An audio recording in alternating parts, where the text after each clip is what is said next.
हम देख रहे थे अपने बीएससी पार्ट फर्स्ट का जो टॉपिक था युगलिना, और उसी युगलिना के टॉपिक में आज का जो हमारा ये टॉपिक है, इसको अगर हम बताएं तो इसमें आप समझ सकते हैं कि भाई जो आज का टॉपिक है हमारा, उसमें हम पढ़ने वाले हैं जो इसका सबसे महत्वपूर्ण पार्ट है वो है फ्लैजिला, और ये आपके एग्ज़ाम के दृष्टिकोण से भी बहुत इम्पोर्टेंट है। तो ये हम पढ़ेंगे किसको? फ्लैजिला को। फ्लैजिला में आपको ये समझना है कि भाई ये फ्लैजिला जो है ये इसकी स्ट्रक्चर क्या है। एक क्वेश्चन तो हमारे ये आता है कि भाई इसकी स्ट्रक्चर क्या है, तो एक तो आपको स्ट्रक्चर को समझना है, और एक अगले वीडियो में हम फ्लैजिलर मूवमेंट के बारे में बात करेंगे। तो देखिए, सबसे पहले हम बात करते हैं कशाब की, कि वास्तव में कशाब क्या है। तो कशाब होता है जीव द्रव्य से निकली हुई एक अत्यंत ही महीन वाइब्रेटाइल यानी कंपलशील धागे के समान संरचना होती है, और इसी वजह से इसको हमने मैस्टिगोफोरा के सदस्यों के साथ में रखा है।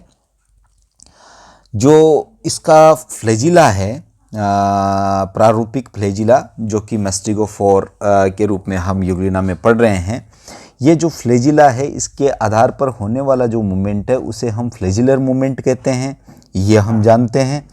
अगर हम बात करें कसाब की संरचना की, तो कसाब की जो संरचना है उसमें आप सबसे पहले ये देखिए कि भाई जो फ्लैजिला है, इस डायग्राम को देख करके आप ये समझिए कि ये एक एक्सियल फिलामेंट का बना होता है। यानी ये देखिए, ये फिलामेंट एक निकल रहा है, और यहाँ पर क्या है, ये युगलिना है।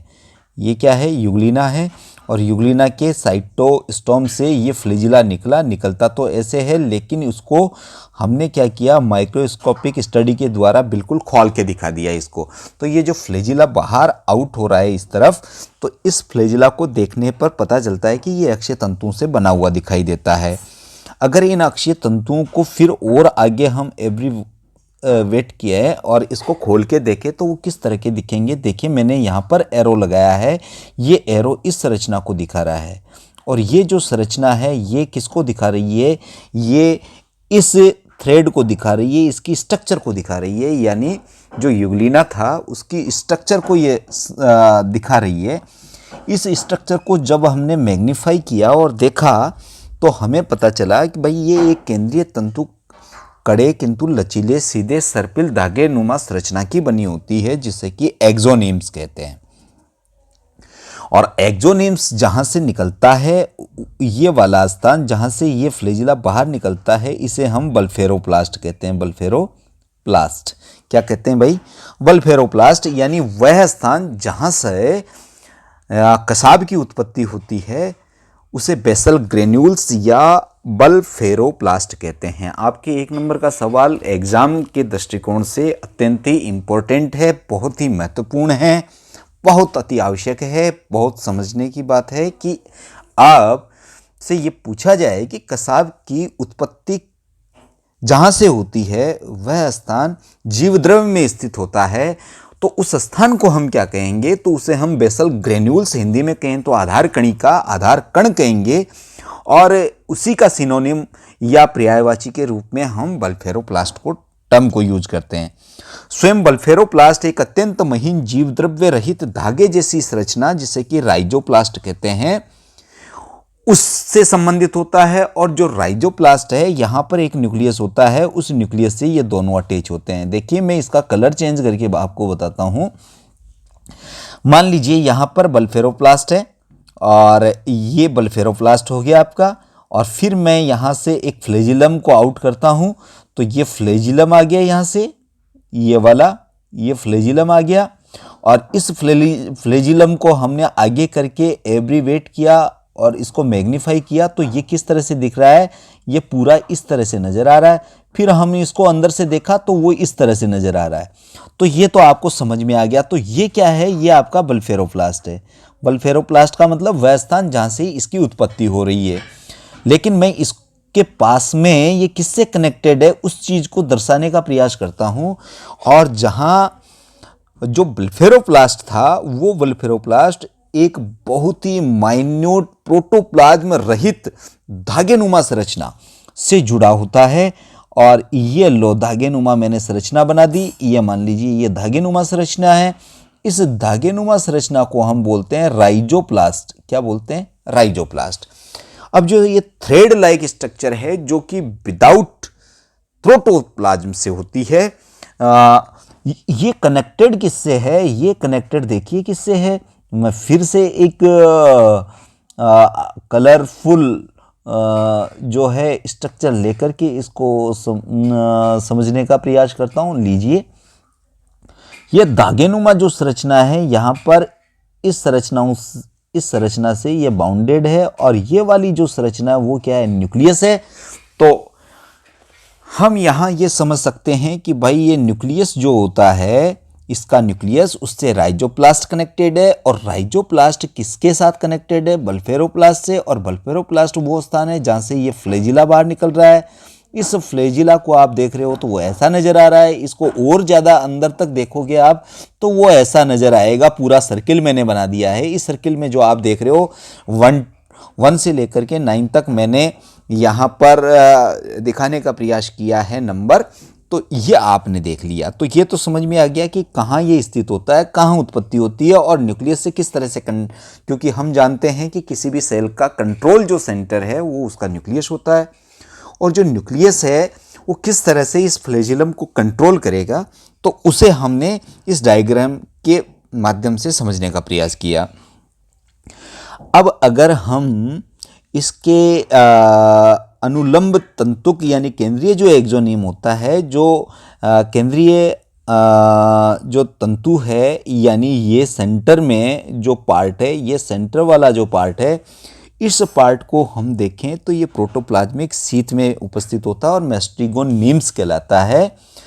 अगर वास्तव में कशाव की अल्ट्रा स्ट्रक्चर अगर हम देखें तो इसमें हमें मिलता है 9+2 वाली व्यवस्था।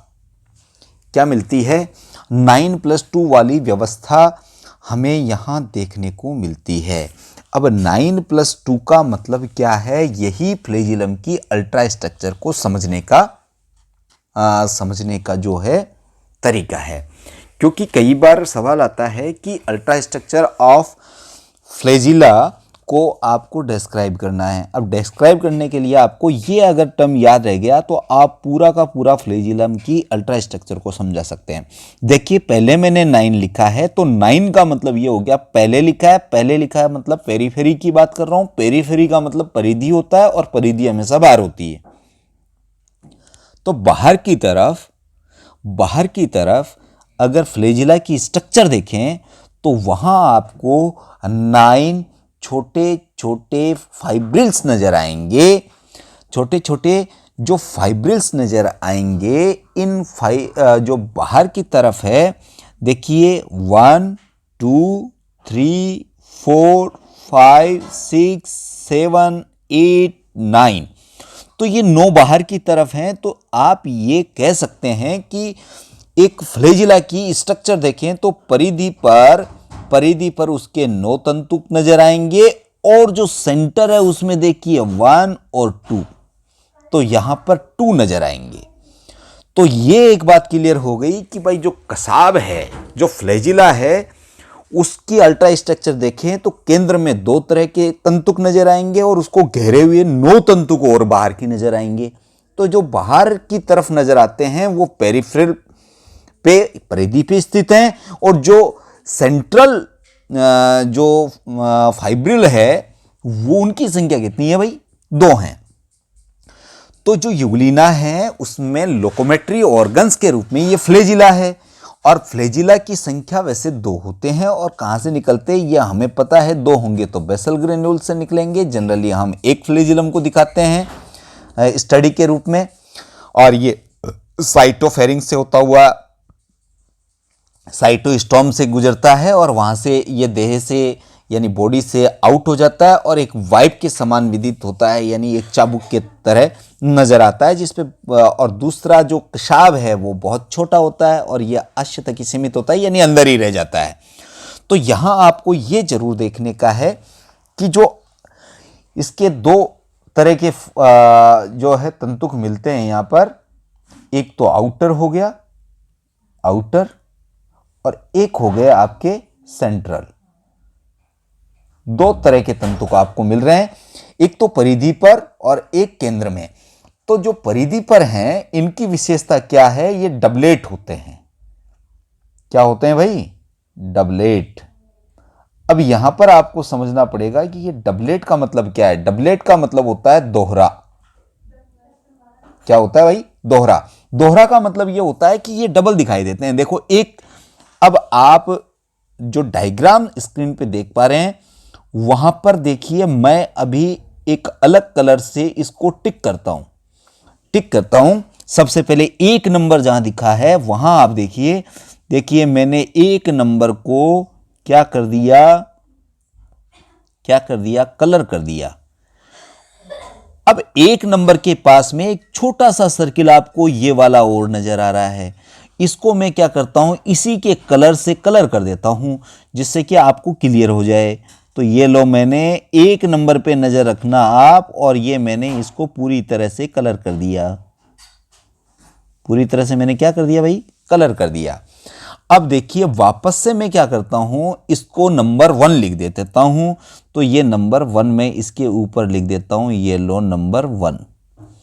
अब यहां देखिए मैं टिक लगाता हूं, नंबर 1 पे मैंने ये टिक लगाया और नंबर 1 के पास ही यहां पर मैंने ब्लू में फिर टिक लगा दिया। तो अब आप समझ सकते हैं कि जो एक नंबर तंतु राउंड में आप देख रहे हो वो वास्तव में एक नहीं है, उसके साथ एक और है।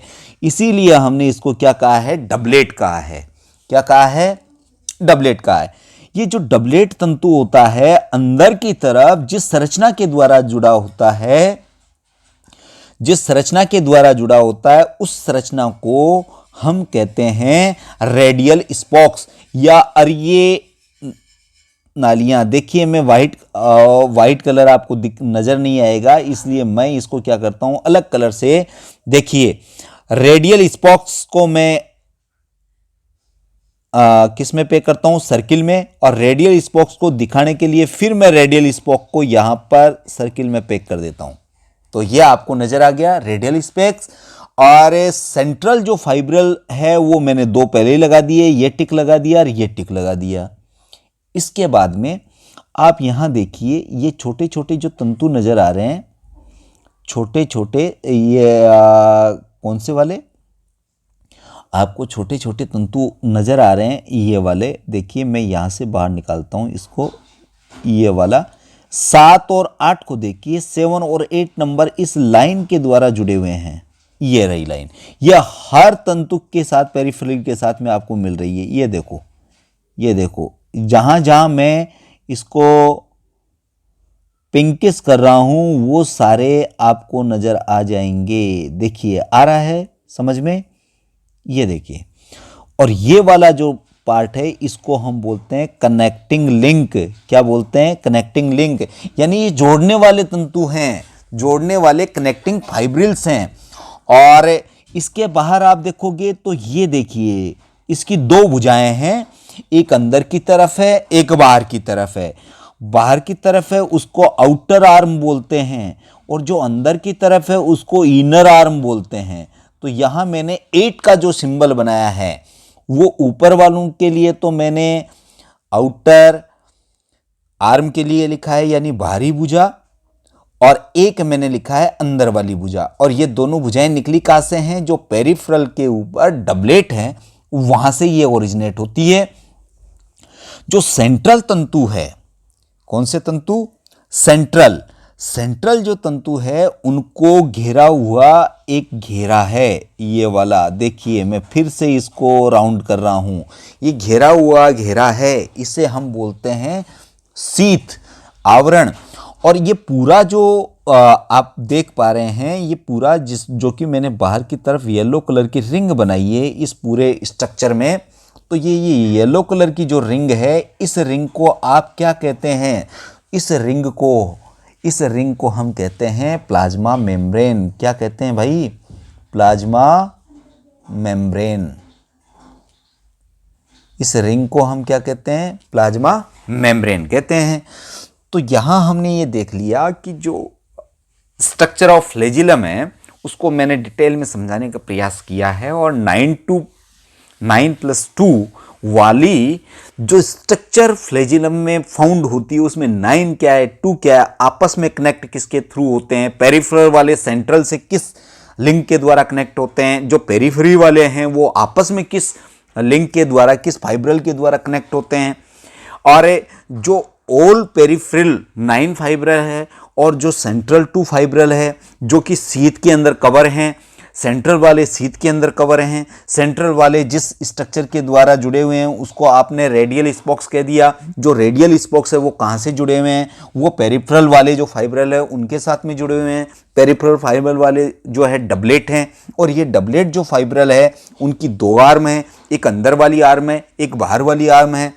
पेरिफेरल और सेंट्रल दोनों प्रकार के जो फाइब्रिल है, जो मैंने येलो कलर की रिंग बनाई है उसके अंदर पैक होते हैं। और जैसे कि आप देख पा रहे हैं मेरा जो क्रशर चल रहा है उससे आप समझ सकते हैं कि ये जो बाहर की रिंग है, इस रिंग को हम क्या कहेंगे, इस रिंग को हम कहेंगे भाई, इस रिंग को हम कहेंगे प्लाज्मा मेम्ब्रेन। और प्लाज्मा मेम्ब्रेन तो आप जानते हैं कि ये इन सबको घेर के रखती है, अंदर की तरफ ये व्यवस्था है। तो ये जो स्ट्रक्चर है उसे हम कहेंगे 9+2 structure which is found in flagella. और flagella is the most important and locomotory organ in Euglena. तो आज की वीडियो में हमने कशाब की आंतरिक संरचना, अल्ट्रा स्ट्रक्चर, परासंरचना को समझा और 9+2 व्यवस्था जो होती है वो क्या होती है उसको जाना। अगले वीडियो में फिर से हम एक नया टॉपिक लेकर के अबाउट यूग्लिना के बारे में समझेंगे। तब तक के लिए आप सबका शुक्रिया, धन्यवाद।